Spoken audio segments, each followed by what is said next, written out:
Alors, nous allons parler des solides et du vocabulaire, plus précisément du vocabulaire sur les solides. Alors, le premier solide que l'on connaît, c'est le cube. Le cube, il est constitué de 6 faces. Les faces, ce sont les parties que l'on a ici, je dirais familièrement, sur les côtés. Il y en a donc 1, 2, 3, 4, 5, 6. 6 faces qui sont toutes des carrés. Le solide, il est délimité par les sommets. Les sommets, ce sont ces points-là. 1, 2, 3, 4, 5, 6, 7, 8. Il y a 8 sommets. Et par des arêtes. Les arêtes, ce sont les segments qui délimitent les faces. Donc, nous avons 12 arêtes. 1, 2, 3, 4, 5, 6, 7, 8, 9, 10, 11, 12. 4 ici, 4 derrière, 4 sur les côtés. 3 fois 4, 12. Donc, un cube, c'est un solide constitué de 6 faces de nature carrée, de 12 arêtes et de 8 sommets.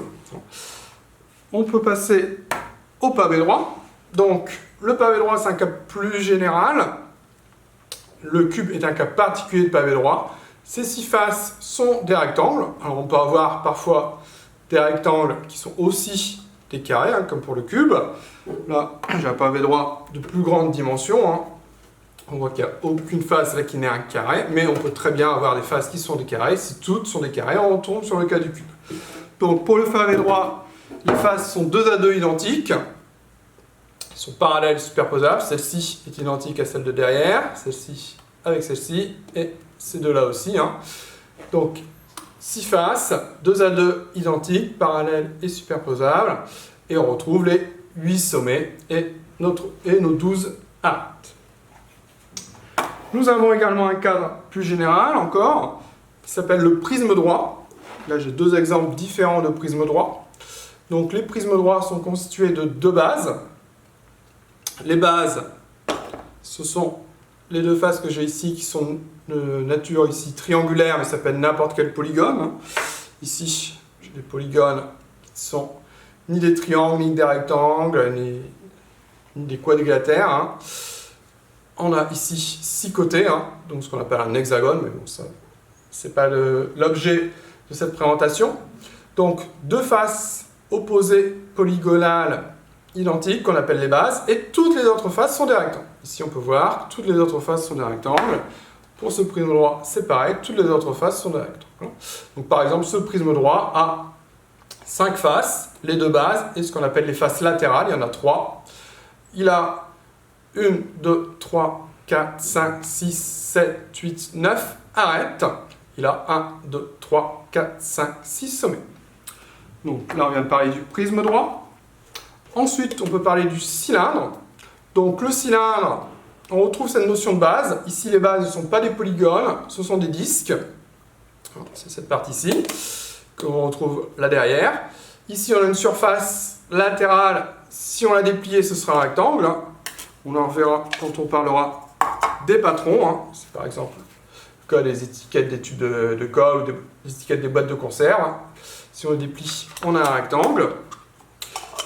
Donc pour les cylindres, comme pour les prismes droits, on peut aussi parler de hauteur. La hauteur, c'est la distance entre les 2 bases. Nous passons désormais au cône. Au cône, on retrouve une base qui est un disque. Il n'y en a pas 2 cette fois-ci, il y en a une seule. Et une surface latérale, ce qu'on appelle le sommet du cône, qui est ce point-là. Si le cône se trouve comme ça, le sommet se trouve en bas, donc attention par rapport au vocabulaire qu'on emploie familièrement. Les pyramides, comme pour le cône, une seule base, qui peut être n'importe quel polygone, et toutes les autres faces sont des triangles. Donc ici, toutes les faces sont des triangles, y compris la base. Ici, toutes les faces sont des triangles, sauf la base, qui est un carré, mais ça pourrait être à nouveau n'importe quel polygone. On retrouve, pour les pyramides, comme pour le cône, la notion de hauteur, la distance entre le sommet et la base. Par exemple, pour cette pyramide, la hauteur, ce serait cette longueur-là. Et donc la notion de sommet, ici on a le sommet de la pyramide, à ne pas confondre donc avec les sommets de la pyramide. La pyramide comporte 5 sommets. Celui qui n'appartient pas à la base, c'est ce qu'on appelle le sommet de la pyramide. Et dernier solide que l'on étudie au collège, bon, après on peut avoir des cas particuliers, notamment en réunissant plusieurs solides, mais le solide qu'on étudie davantage, c'est la sphère, dont on verra plus précisément une définition ultérieurement. Donc, la sphère, c'est comme pour le cercle, c'est un ensemble de points, une enveloppe ici, là, qui sont à la même distance d'un point particulier qui se trouve au centre, qu'on appelle le centre de la sphère. Voilà juste ce qu'il faut savoir pour l'instant sur les différents solides.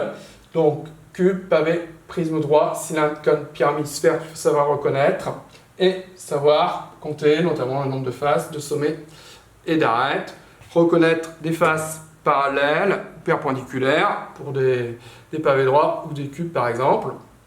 Ici, ces deux faces sont perpendiculaires, ces deux-ci sont parallèles. Reconnaître aussi des arêtes qui seraient parallèles ou perpendiculaires. Ici, j'ai des arêtes perpendiculaires. Là, je vais avoir des arêtes parallèles.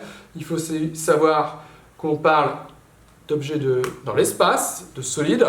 On est en 3 dimensions. Pourquoi 3 dimensions? Parce que pour définir un solide comme le pavé droit, il faut 3 nombres.